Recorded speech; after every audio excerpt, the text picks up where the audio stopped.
ఇలా ఒక్కటి నేను అడుగుతా ఉన్నా, ఇలా బీజేపీ వాళ్ళకి రేవంత్ రెడ్డి గారికి ఇలా టైఅప్ లేకపోతే నేను మరొక్కసారి సవాలు విసురుతా ఉన్నా, ఇలా గ్రూప్ 1 ఎగ్జామ్ మీద బాజాబ్తూ ఇలా గ్రూప్ 1 పోస్టులో అమ్ముకున్నారు మీరు అని బాజాబ్తూ మేము చెప్పినాం.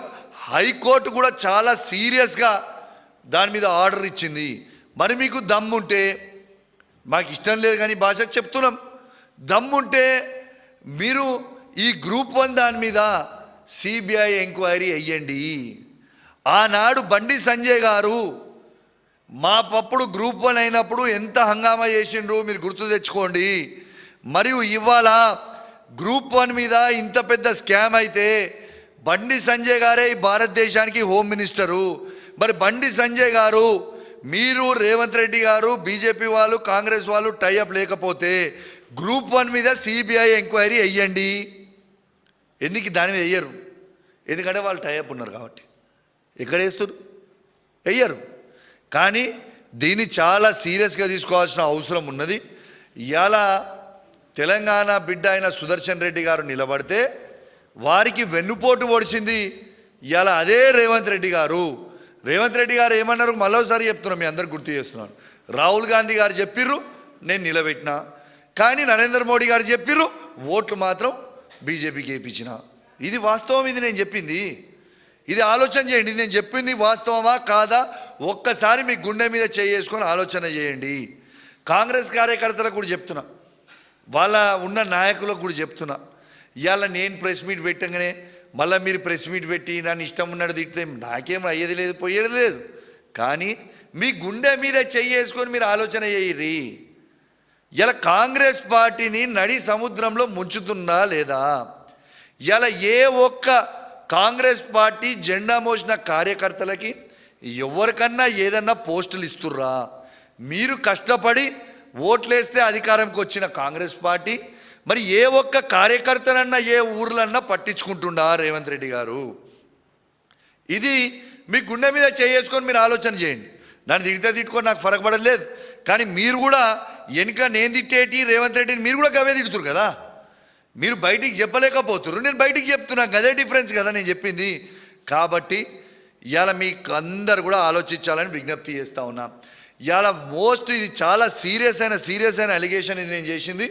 ఇది ఖచ్చితంగా ప్రతి మీడియాలో కవర్ చేయాలి.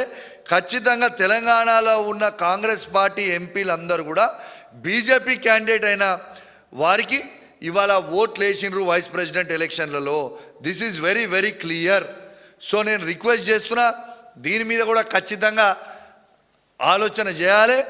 ఇలా ఎట్లావో, ఎందుకంటే దీని మీద ఏ ఎంక్వైరీ ఏమన్నా కూడా వేయరు, ఎందుకంటే దాని మీద ఓటింగ్ కాబట్టి దాని మీద వేయరు. కానీ దీని మీద ఇది చెప్పింది నిజం. మరి జయరాం రమేష్ 315 పక్కా పడ్డే ఓట్లు అంటే మరి ఎలక్షన్ కమిషన్ ఏమో 300 ఓట్లు పడ్డాయని ఎట్లా చెప్తుంది భయ్? ఇది కావాలంటే ఒక్కసారి ఆ వీడియో కూడా ఇంటరంటే మీరు వినండి. ఒకసారి ఎలక్షన్ కమిషన్ చెప్పిన వీడియో మీకు ఒక్కసారి వినిపిస్తా. ఆయన కూడా డిక్లేర్ చేసిన ఓట్లు మీరు అందరు కూడా ఒక్కసారి వినాలని మీ అందరు కూడా విజ్ఞప్తి చేస్తున్నా. ఆ వీడియో కూడా మీకు చూపిస్తా, వాళ్ళ ఎలక్షన్ డిక్లేర్ చేసింది.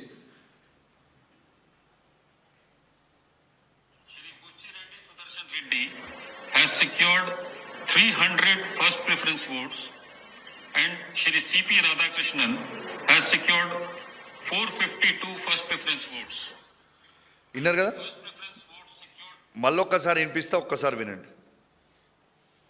Shri Buchi Reddy Sudarshan Reddy has secured 300 first preference votes and Shri C.P. Radhakrishnan has secured 452 first preference votes. విన్నారు కదా ఏం చెప్పింది ఎలక్షన్ కమిషన్?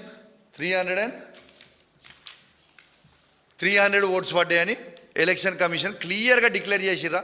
మరి జయరాం రమేష్ గారు 315 ఓట్స్ పడ్డాయని జయరాం రమేష్ గారు ట్వీట్ చేసిండ్రు.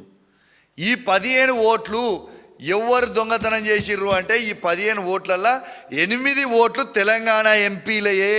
నేను బల్లా గుద్ది చెప్తున్నా మళ్ళా ఇవి 8 ఓట్లు, ఈ 15 ఓట్లు దొంగతనం అయిన దాంట్లో 8 ఓట్లు మాత్రం తెలంగాణ ఎంపీలే.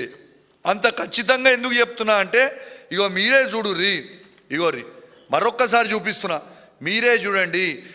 ముఖ్యమంత్రి గారు తెలంగాణ ఎంపీలందరూ కూడా స్పీకర్ గారిని కలుస్తారు, మరియు మళ్ళొక్కసారి ఇగోండి నితిన్ గడ్కరీ గారిని కలుస్తారు, నిర్మలా సీతారామన్ గారు కలుస్తారు.